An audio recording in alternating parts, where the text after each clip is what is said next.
cerdas istimewa, anak-anak yang sangat hebat. Ketika anak-anak yang sangat hebat ini ada di lingkungan kita, tentunya dia punya kebutuhan belajar yang berbeda juga dengan anak-anak pada umumnya. Mungkin mereka akan belajar lebih cepat untuk bagian-bagian tertentu. Bisa aja anak ini bisa berbakat di bidang seni tertentu, bisa saja anak-anak ini juga memiliki kemampuan yang lebih dalam bidang akademik yang lainnya. Termasuk ada anak-anak yang berbakat atau memiliki kemampuan yang lebih di bidang pendidikan jasmani dan berprestasi di bidang pendidikan jasmani. Selanjutnya. Nah, yang lain lagi di masalah pendidikan berkebutuhan khusus adalah ini ada anak-anak yang berkebutuhan khusus yang tidak permanen. Itu anak-anak yang ada di daerah terpencil atau terbelakang. Anak-anak yang ada di daerah masyarakat adat tertentu, anak-anak yang mengalami bencana alam, bencana sosial, dan tidak mampu dari segi ekonomi. Dan tentunya ini juga ada di lingkungan kita semua. Pertanyaannya, apakah anak-anak ini juga butuh penjelasan adaptif? Nanti mungkin akan dibahas oleh Pak Agus ya. Apakah anak-anak yang di daerah tertentu ini butuh penjelasan adaptif atau tidak? Jadi kalau kita bicara penjelasan adaptifnya hanya bicara untuk anak yang permanen dengan hambatan fisik saja, mungkin ini akan kasihan untuk anak-anak yang tidak permanen ini. Lanjut Pak. Ibu, maaf.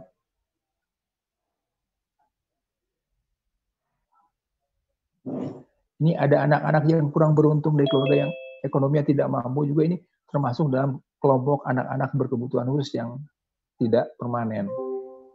Mungkin di sekolah dasar, di SMP atau di SMA, banyak anak-anak yang tidak beruntung, tidak seberuntung anak-anak yang lainnya, di mana anak-anak ini dari segi ekonomi mungkin membutuhkan banyak bantuan, atau mungkin ilustrasi sedikit, kalau dia sedang belajar penjas, mungkin anak lain itu punya sepatu lengkap, pakaian olahraga lengkap.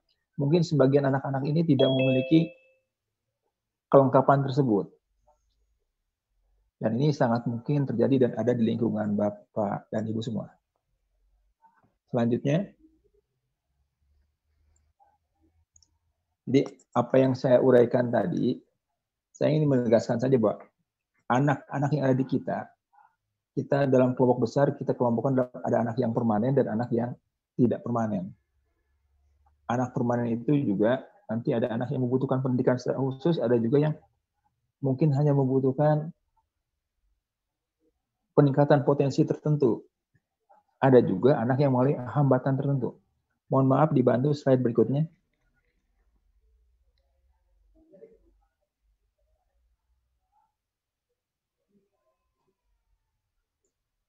Ini yang saya uraikan barusan, ada yang permanen dan tidak permanen. Jadi ini simpulan dari apa yang saya uraikan barusan. Jadi ini ada anak-anak yang membutuhkan pendidikan layanan khusus juga. Nah, ini ketika bicara pendidikan penjas adaptif ini, mungkin kita bisa melihat dari alur yang ini, yang alur-alur ini. Ketika dia termasuk permanen, adaptasi apa yang bisa kita lakukan? Kalau dia tidak permanen atau termasuk kategori temporer, adaptif seperti apa yang bisa kita berikan untuk anak-anak ini? Jadi, Bapak dan Ibu, ke depan mungkin kita sudah mulai berpikir bagaimana caranya mengembangkan penjas adaptif ini, tidak hanya berpikir tentang anak-anak disabilitas yang permanen, tapi karena masih banyak anak-anak dengan disabilitas juga yang tidak permanen, saya yakin membutuhkan pendidikan jasmani adaptif ini.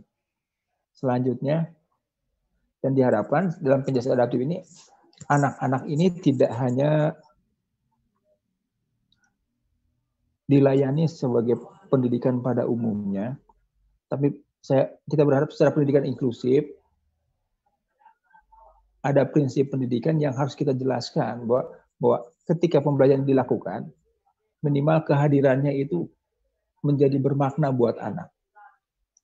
Dengan hambatan yang dia alami, dia bisa menunjukkan kehadirannya itu menjadi penting, menjadi bagian yang baik ketika dia harus belajar.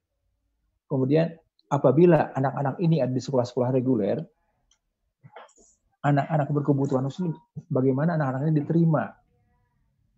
Diterima oleh siapa? Diterima oleh lingkungannya, diterima oleh guru-gurunya, diterima oleh peserta didik yang lainnya.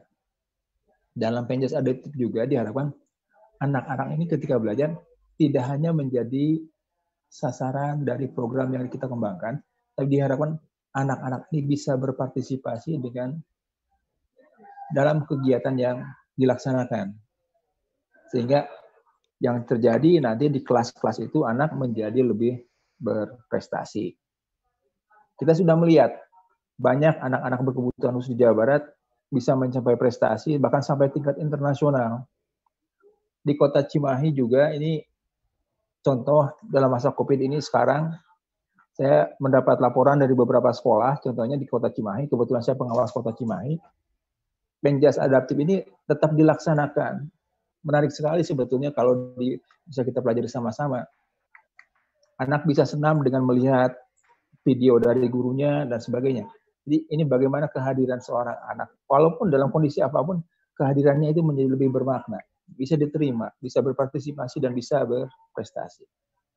Mungkin itu sebagai pengenalan dan pengantar tentang karakteristik dan kebutuhan belajar untuk anak berkebutuhan khusus.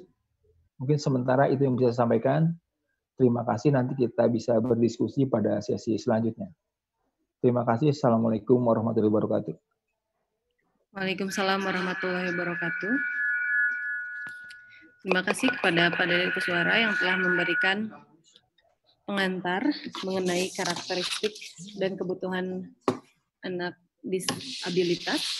Selanjutnya beranjak ke narasumber kedua, yaitu Bapak Haji Sudarman, Ketua KKKS SLBN Dinas Pendidikan Provinsi Jawa Barat, yang akan memaparkan kondisi terkini sekolah luar biasa untuk pembelajaran penjas adaptif.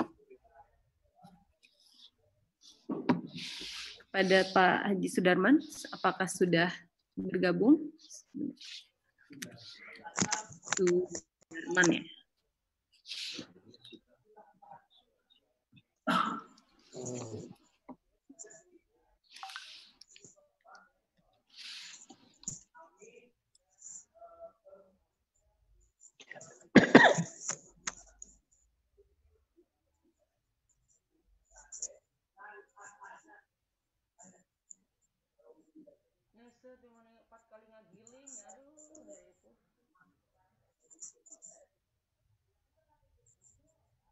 Pak Sudarman, apakah sudah siap?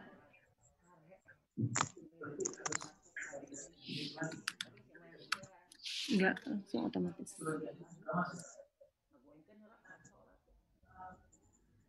Tadi sudah bergabung Pak Sudarman, mungkin keluar lagi, apakah terkendala jaringan atau apa?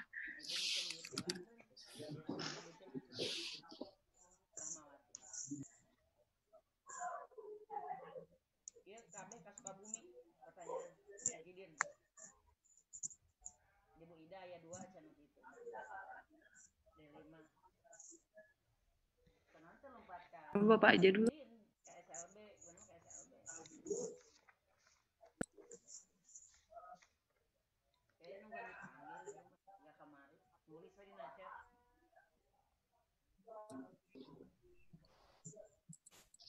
Mohon izin, ini mungkin terkendala jaringan ya, Pak Sudarmannya.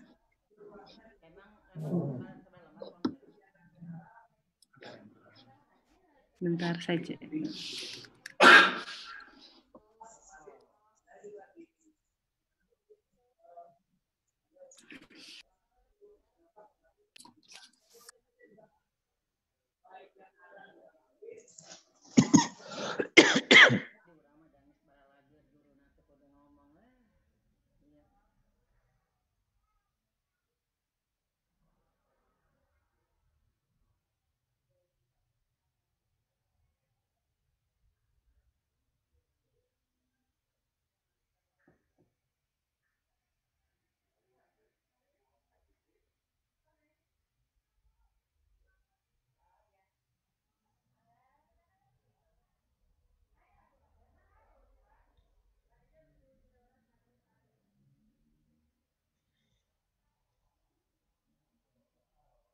kan rewardnya berjumlah 1,2 M.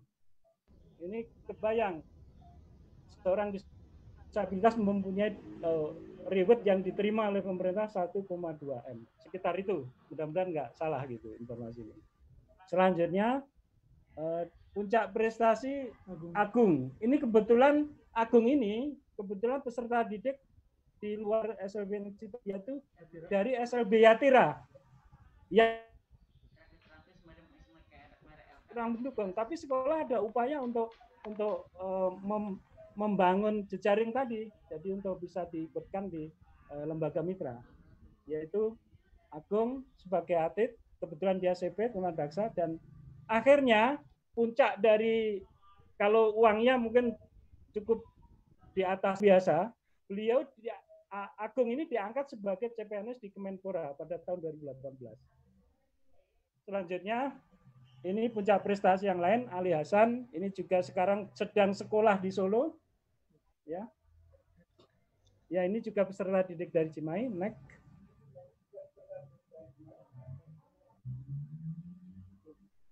Ya. Mohon untuk selanjutnya, slide selanjutnya, Pak.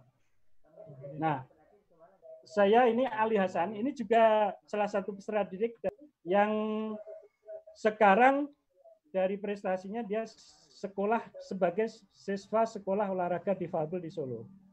Ini yang nanti prestasinya akan lebih bisa maksimal lagi.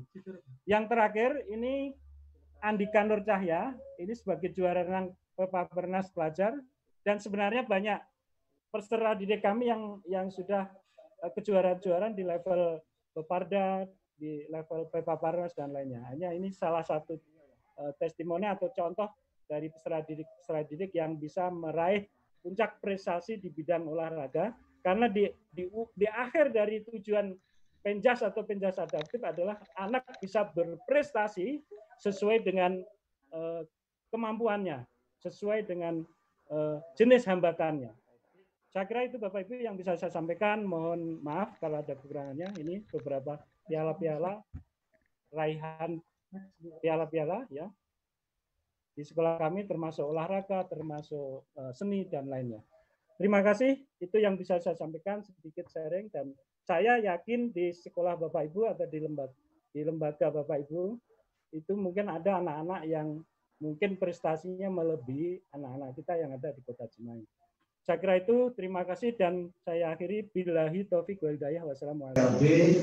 Di mana kami bersama direkturnya saat itu yaitu Pak Nasihin pernah menggalang dan membentuk organisasi Penjas Adaptif Indonesia yang pada saat itu sampai kita bisa mendaftarkan diri di ASAP, Asian Society for Physical Education di tingkat Asia. Tapi berikutnya setelah Pak Asikin tidak lagi menjadi direktur, maka sepertinya inisiasi Penjas Adaptif itu sampai sekarang tidak terkenal kembali, dan baru bisa saya pahami lagi atau bisa diskusi lagi saat ini ketika kami bersama-sama di Prodi PGSD Penjas banyak membicarakan tentang harapan dan tentang bagaimana Penjas Adaptif harus menjadi salah satu research interest kita, terutama bagi para dosen, termasuk melibatkan para guru Penjas Adaptif di sekolah-sekolah. Oleh karena itu, Bapak dan Ibu, berikut baik, program yang kami laksanakan saat ini di Prodi ini tentu diarahkan untuk bisa melakukan pengembangan secara sistematis dan program dengan baik. Di antaranya bahwa kita mendasarkan kegiatan pelatihan ini pada satu naskah akademik yang sudah kita susun.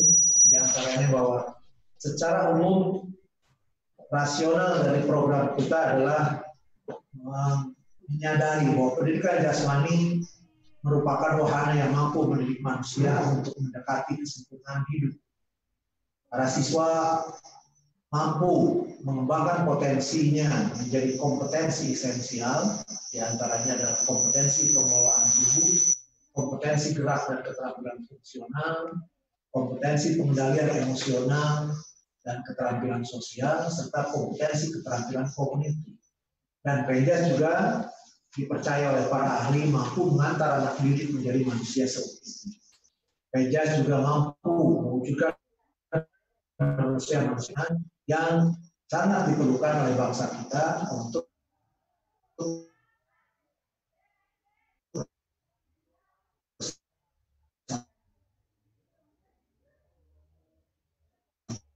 sama itu. Hanya kenyataannya memang masih menjadi keprihatinan bersama bahwa ya dari kondisi existing yang ada saat ini kita menyadari betul bahwa masih terdapat kesenjangan yang lebar antara harapan dan kenyataan. Kemudian kita juga menyadari betul bahwa bukan saja PENJAS DSLB harus ditelantar, belum diakui pihak luar, belum dimanfaatkan oleh pihak dalam. Orang yang bertanggung jawab dan menyandang profesi guru PENJAS saat ini juga belum betul-betul bisa memanfaatkan PENJAS sebagai alat untuk pendidikan. Kemudian banyak guru yang tidak berlatar belakang PENJAS, ini satu kenyataan. Dalam satu data yang disampaikan oleh BPS, kita mengetahui betul bahwa guru atau kekurangan guru PENJAS yang spesialis di sekolah itu sekitar masih di antara angka 43.000. Tentu jika dimasukkan juga kebutuhan guru PENJAS adaptif, maka angka itu akan semakin besar. Dan angka kebutuhan guru tadi itu hanya untuk guru SD, belum lagi kalau kita perhitungkan SMP dan SMA. Jadi dari situ kita bisa memaklumi bahwa saat ini banyak sekolah yang masih menugaskan guru yang tidak berlatar belakang PENJAS untuk mengajar. Kemudian tentu yang harus kita sadari juga bahwa kita masih terbatas dalam hal sumber belajar. Guru banyak yang belum mampu bersandar pada sumber belajar yang diperlukan. Berikut kali ini. Kemudian dasar pertimbangan program kami yaitu terhadap kita lakukan analisis terhadap asumsi kompetensi yang dipersyaratkan. Sebenarnya kompetensi apa yang diperlukan yang harus dikuasai oleh guru-guru yang menyandang tugas sebagai guru PENJAS. Ini kami sudah rumuskan bersama, sehingga dari situ kita pun sudah mencoba mengubah kurikulum yang ada di kita prodi dengan PGSD PENJAS PLKUP dengan kurikulum baru yang secara drastis kita penuhi dengan kurikulum atau dengan muatan-muatan mata kuliah yang diarahkan untuk pengembangan kompetensi PENJAS. Kemudian langkah kita ini juga didasarkan pada upaya untuk meminimalisir kesenjangan antara pilih dan partai. Kemudian perumusan peta konsep PENJAS di Indonesia dibanding peta konstelasi perkembangan paradigma internasional. Jadi alhamdulillah kita di Prodi sudah mencoba membuat semacam upaya analisis melalui semacam comparative study dengan beberapa negara, minimal negara tetangga seperti Malaysia, Filipina, dan Singapura. Tentu kita harus akui bahwa kita sangat ketinggalan. Kemudian yang berikutnya adalah keyakinan atas peranan PENJAS dalam mendukung peningkatan mutu pendidikan nasional. Dan saya menganggap bahwa di sini juga ini yang masih sangat rendah dalam hal PENJAS Indonesia. Belum mampu mendukung peningkatan mutu pendidikan nasional. Secara umum bisa kita katakan. Kita memiliki keinginan agar Prodi PGSD PENJAS bisa mengembangkan sikap profesional guru SLB dalam melaksanakan tugas, khususnya menyelenggarakan pembelajaran pendidikan jasmani dan kesehatan sebagai bagian integral dari proses pendidikan pada umumnya. Kemudian kita juga ingin memperluas wawasan dan meningkatkan keterampilan guru sekolah luar biasa dalam merencanakan dan mengelola pendidikan jasmani guna membantu peningkatan kapasitas belajar dari para peserta didik, khususnya tercapai tujuan Penjas dan dalam kaitannya meningkatkan kualitas pendidikan sekolah luar biasa pada umumnya. Oleh karena itu nanti diharapkan bahwa program kita yang berkelanjutan tersebut bisa meningkatkan kompetensi yang diharapkan, yaitu bahwa guru Penjas nanti mampu menyikapi secara positif profesi guru pendidikan jasmani untuk meningkatkan mutu Penjas di semua jenjang sekolah, kemudian mampu mengintegrasikan pengetahuan, sikap, nilai, dan perilaku nyata yang lazim berlaku di kalangan pemangku profesi guru Penjas dalam proses pembelajaran, dan kemudian mampu mengimplementasikan kurikulum baik Penjas umum maupun Penjas adaptif secara kreatif dan untuk memaksimalkan luar biasa. Dan yang tidak kalah pentingnya diharapkan bahwa para guru Penjas, terutama para guru SLB, mampu memahami asas dan landasan falsafah serta pengetahuan ilmiah Penjas sebagai dasar bagi praktik pembelajaran Penjas adaptif yang efektif dan menumbuhkan individu organis, polar, intelektual. Berikut masih terkait dengan diharapkan Penjas menguasai dan keterampilan dasar yang mendukung proses pembelajaran Penjas adaptif, mampu menerapkan pengetahuan dan keterampilan yang esensial untuk mengelola PDN Penjas adaptif secara kreatif dan efektif sesuai dengan karakteristik pertumbuhan dan perkembangan peserta didik, kemudian mampu memiliki keterampilan sosial untuk menjalin relasi dengan orang tua dan masyarakat lingkungan di sekitar sekolah untuk memperlancar penyelenggaraan proses pembelajaran Penjas adaptif di sekolah, termasuk mampu mengelola dan mengorganisasi kegiatan pertandingan antar sekolah dan atau antar sekolah. Berikut kita juga menetapkan tujuan agar program kita nanti mampu mengembangkan wawasan dan meningkatkan keterampilan SLB dalam merencanakan dan melaksanakan program Penjas sesuai dengan karakteristik pertumbuhan dan perkembangan anak usia sekolah luar biasa, membentuk sikap yang positif dari para guru kelas terhadap mata pelajaran pendidikan jasmani sebagai dasar bagi tindak dan perilaku profesional untuk melaksanakan pembelajaran pendidikan jasmani di sekolah luar biasa.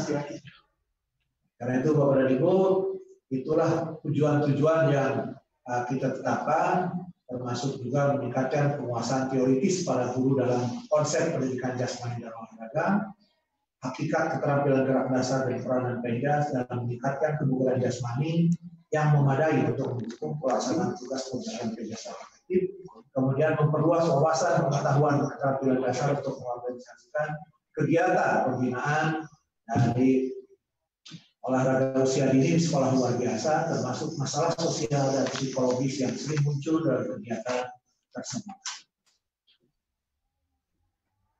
Bapak dan Ibu, setelah saya ungkapkan apa yang menjadi tujuan dari program kita sadari bersama bahwa begitu banyak kompetensi yang harus dikuasai. Begitu banyak tugas kami agar kami dapat ikut mendorong, ikut mengembangkan, ikut memberi semangat bagi para guru SLB agar bisa melaksanakan tugas mengajar Penjas adaptif secara baik.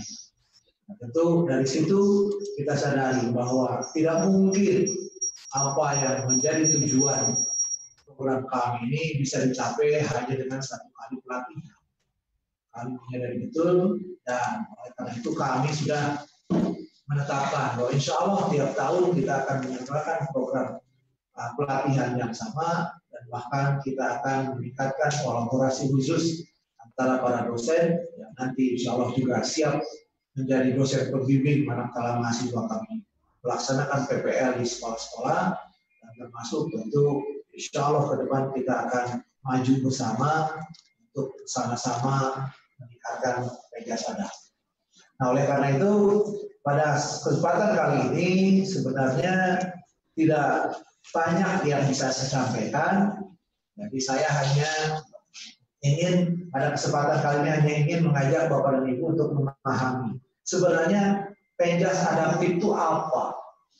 Penjas adaptif tentu banyak memiliki definisi, tetapi setiap definisi memiliki kelemahan dan kelebihan yang tentu juga harus kita pilih untuk bisa kita pahami dan kita laksanakan. Pemahaman kita terhadap definisi pendidikan jasmani atau Penjas termasuk Penjas adaptif tentu akan menentukan bagaimana kita bisa melaksanakan pembelajaran dan pendidikan, proses pembelajaran dan proses pendidikan melalui mata pelajaran yang kita asuh ini. Oleh karena itu, saya pilih di sini dua definisi Penjas adaptif dari dua ahli, yang satu dari Winnick yang bukunya termasuk up to date juga, yaitu walaupun sudah edisi ke-7, tapi bersumber dari tahun 2017. Itu dikatakan bahwa pendidikan jasmani adaptif adalah satu program yang diindividualisasi untuk memenuhi kebutuhan individual. Jadi kalau kita singkatkan sebenarnya tanpa harus menyebut apanya yang harus diindividualisasi, kita memahami bahwa Penjas adaptif adalah program yang diindividualisasi untuk memenuhi kebutuhan individual. Jadi kita mengajar Penjas sebenarnya hanya tergantung dari siapa yang kita ajar atau murid kita, maka kita selalu sesuaikan. Dalam pengertian ini sebenarnya kita bisa menyatakan bahwa semua Penjas sebenarnya harusnya bersifat adaptif. Tidak ada bahwa yang ini Penjas yang utuh tuh begini, tidak ada. Walaupun di SD yang umum untuk anak-anak yang katakanlah tidak menyandang keluar biasaan apapun, sebenarnya Penjas harus bersifat adaptif. Jadi dari konsep itu kita harus bahas bersama bahwa pendidikan jasmani tentu harus adaptif. Adaptif itu apa? Ya, seolah diadaptasi. Di sini kita menurunkan kata adaptasi itu kan berarti menyesuaikan atau menyerasikan.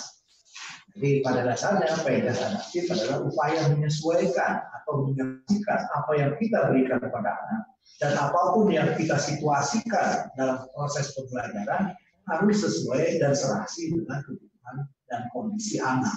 Bahkan termasuk tingkat keterampilan, termasuk motor ability, termasuk biomotor yang dimiliki anak tersebut. Sedangkan Sheryl, ini agak lebih lama, ini tahun 2004, menyatakan bahwa Penjas, dia menyebutnya Penjas khusus. Penjas adaptif oleh Sheryl disebut Special Physical Education, di mana artinya adalah dia merupakan satu bagian khusus dalam pendidikan jasmani yang dikembangkan untuk menyediakan program bagi individu dengan kebutuhan. Jadi seolah beliau ingin menyatakan bahwa Penjas adaptif itu harus khusus, walaupun khususnya bagaimana ya menurut saya nanti tergantung dari pemahaman kita terhadap Penjas secara umum. Dari sisi itu maka pendidikan jasmani adaptif sebenarnya merupakan pendidikan melalui aktivitas jasmani yang disesuaikan atau dimodifikasi. Dan hal ini tentu harus memungkinkan agar individu dengan kebutuhan khusus, maksudnya di sini kurang mampu, harus dapat tetap berpartisipasi atau memperoleh kesempatan untuk tetap beraktivitas dengan aman dan berhasil dan dengan baik sesuai dengan keterbatasannya serta memperoleh kepuasan. Berikutnya kita lihat juga tujuan Penjas adaptif di sini.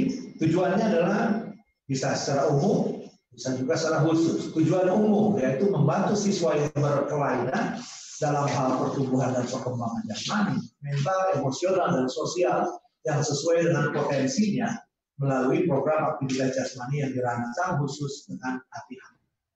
Tadi kita dengar bersama dari Pak Deden bahwa dalam konteks kelainan anak atau keluar biasaan anak, sekarang ada istilah, ada yang kelainan menetap dan ada yang kelainan temporer. Yang tentu semuanya juga kalau kita sudah pahami arti PEJAS dan PEJAS adaptif, maka akan sangat mudah kita bisa melaksanakan program tersebut. Sejauh kita juga ikut memahami apa yang dibutuhkan oleh anak pada saat yang tertentu ketika kita menghadapi mereka. Dan tujuan khususnya adalah menolong siswa memperbaiki kondisi yang dapat diperbaiki. Ada kondisi-kondisi siswa yang masih bisa diperbaiki dan bisa ditingkatkan melalui pembelajaran PEJAS yang kita laksanakan. Kemudian kita juga membantu siswa melindungi diri sendiri dan kondisi apapun yang dapat memperburuk keadaannya melalui aktivitas jasmani. Kemudian tujuannya juga memberi siswa mempelajari berpartisipasi dan jumlah macam olahraga dan aktivitas ini waktu luang yang bersifat rekreasi. Dan kemudian kita juga kewajiban siswa memahami keterbatasan ini dan tentu dari situ kita bisa melihat betul apa yang jadi manfaat dari PEJAS adaptif. Manfaat PEJAS adaptif adalah diantaranya merangsang pertumbuhan dan perkembangan jasmani, bahwa dengan porsi dan dengan tugas gerak yang kita berikan pada anak itu semuanya ada di dalam tujuannya, termasuk juga merangsang pertumbuhan dan perkembangan jasmani. Artinya bahwa tugas gerak atau aktivitas jasmani yang dilakukan oleh anak secara alamiah memang ikut merangsang agar pertumbuhan dan perkembangan jasmani siswa bisa lebih optimal. Kemudian berikutnya adalah mempengaruhi perkembangan keterampilan gerak, di mana tentu keterampilan gerak berhubungan dengan pengulangan. Semakin banyak anak melakukan gerakan yang sama dengan pengulangan yang tinggi, maka kita yakin bahwa kita bisa mengantar mereka untuk menguasai gerakan tersebut menjadi sebuah keterampilan. Kemudian kita juga membantu mengembangkan efisiensi koordinasi saraf otot atau neuromuskular. Jadi aktivitas jasmani yang dilakukan anak yang diberikan oleh guru secara hati-hati dan termasuk khusus dipersiapkan bagi anak tertentu, maka itu pun akan bisa memperkuat otot, kemudian juga meningkatkan fungsi dari semua otot saraf, di mana koordinasi geraknya akan menjadi lebih baik, menjadi lebih terkoordinasi. Berikutnya kita juga membantu mengembangkan kesegaran jasmani, seperti kekuatan tubuh, daya tahan, kelentukan, daya tahan kardiovaskular yang berguna bagi kehidupan sehari-hari. Tidak kalah pentingnya, kita juga membantu mengembangkan emosional anak. Dalam proses pembelajaran PEJAS, tidak bisa disangka bahwa anak ketika berinteraksi dengan orang lain, termasuk dengan teman sendiri atau termasuk dengan guru, itu tidak bisa dielakkan, pasti melibatkan sikap emosionalnya. Di mana ketika kita mendengar seseorang memanggil nama kita dengan kurang sopan, tentu akan membangkitkan emosi kita jalan sesuai dengan apa yang ditargetkan oleh kita. Maka di situ sebenarnya kita sedang mendidik tentang aktivitas jasmani, permainan atau olahraga yang dimaknai dengan berkembangnya anak secara fisik, secara motorik, kesadaran ruang, kesadaran taktis. Bahwa ketika kalian jalan kaki, Bapak ingin kalian sambil tetap memperhatikan keselamatan diri dan keselamatan orang lain, tahu tentang baik dan buruk, tentang apa perilaku apa yang tidak boleh, tidak berakhir, maka kita harus tetap berkeyakinan bahwa apa yang kita lakukan tadi ya, melalui proses pembelajaran bisa mengubah kognitif anak, bisa mengubah domain psikoran dan mengubah domain afektif anak. Jika sudah melakukan dan semua domain bisa tersentuh, bisa terubah, tertingkatkan, maka kemudian tahu kebutuhan anak apa, batas kemampuan anak sampai di mana, sehingga jangan sampai kita nanti memberi tugas gerak yang terlalu sulit atau terlalu mudah. Misalnya, dengan pengetahuan tentang karakteristik anak, kemampuan anak, kebutuhan anak yang tadi juga disampaikan oleh Pak Deden, maka sebenarnya kita mengajari